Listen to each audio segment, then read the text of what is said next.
cover the employee benefits module. It also integrates with the employee module and the cost accounting records as you enter.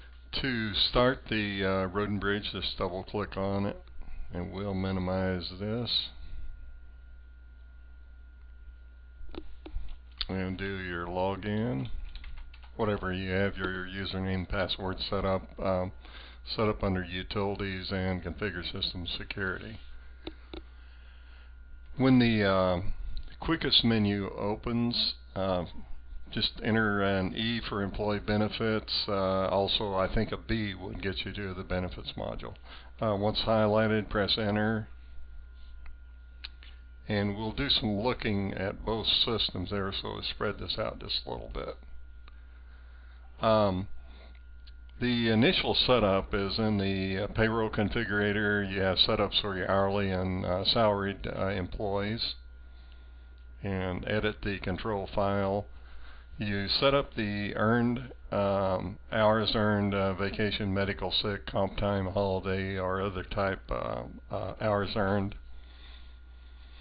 And when the record opens, you set it up to the fiscal year that you're working in. Our demo date here is 2008 dates.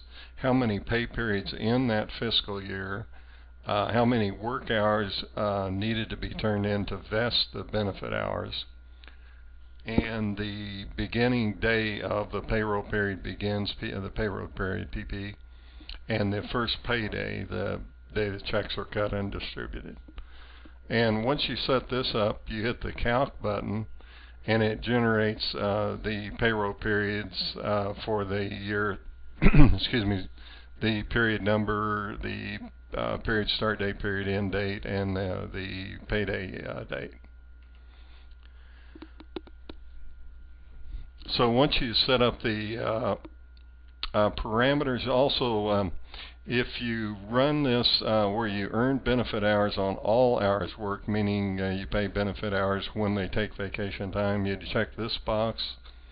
Another box is if you clear the accumulated vacation hours at each anniversary period, you check this box and then locate, enter the vacation hours max out at that time and the sick leave hours, or either one of those if you use those. So once you set up the hourly, you can go to the salaried. You can set up the salaried in the same manner, and it could be they're identical, but depending on how you run. We'll audit the benefit where we roll the hours forward for each work period. Normally you do this after to record the work accomplished. We'll go to cost accounting. Enter the work hours. You log the hours as to who worked and what, and then if they use benefit hours, you enter whatever character, like S for sick leave used and how many hours. And we'll take a look here at this particular person. We'll look at the first payroll period for the year. This is Eli Smithers over here. It recaps the number of years of service in this particular payroll period, 17.92, 17.95 hours.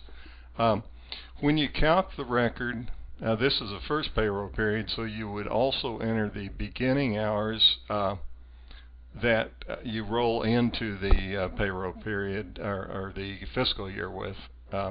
This basically keeps track of each fiscal year separately, and you can save the data file so that you can refer back to any fiscal year that you want to in previous years. Basically, it recaps, adds the hours worked, dollars, and also keeps the running year-to-date totals on all the hours worked. The beginning, this particular person had 12 hours vacation, 45 hours sick leave, 5 hours comp time, and he earned this amount and used this amount in the period. We did a quick look up here, and let's see, we created a a query to pull out Eli Smithers and the payroll period January 1st. And so when we run this query, this particular one is just looking at his vacation, comp time, and used, which is over here in the scroll window, the benefit hours. He used these two periods of time, 1 hour and 6 hours for vacation, 2 hours for sick time, and 8 hours for holiday. And he used this 6 hours will come in a later record. We also will calculate the next payroll period. Hit the change and hit calc, and it rolls all those hours forward plus the earned hours, and then builds your balance accumulated. As you go through this operation, it gives you a good chance to do a quick audit on what actually has been entered to make sure that nothing was missed and that you have a full audit trail on everything. So it just keeps rolling forward through the fiscal year. Basically, that pretty much is the employee payroll model. The trickiest part of it is setting up the configurator, and this particular one is set up to the hourly employees earn vacation pay 2 hours earned, vacation hours 2 hours earned after they surpass the 1-year anniversary. If they earned it from the very start date, you'd enter 0.01. This then would clock forward. This particular employee would earn 2 hours per payroll period from the very start date to up to well, 1 day less than 15 full years of anniversary. So other than that, give us a call. We have documentation on the website, but generally it's better just give us a call when you set up the configurator and to get everything in there and go on the way you want to. We're going to take a look at the employee module. The employee module also drives this benefits module, but we'll see how it integrates in with all of the other modules. So until next week,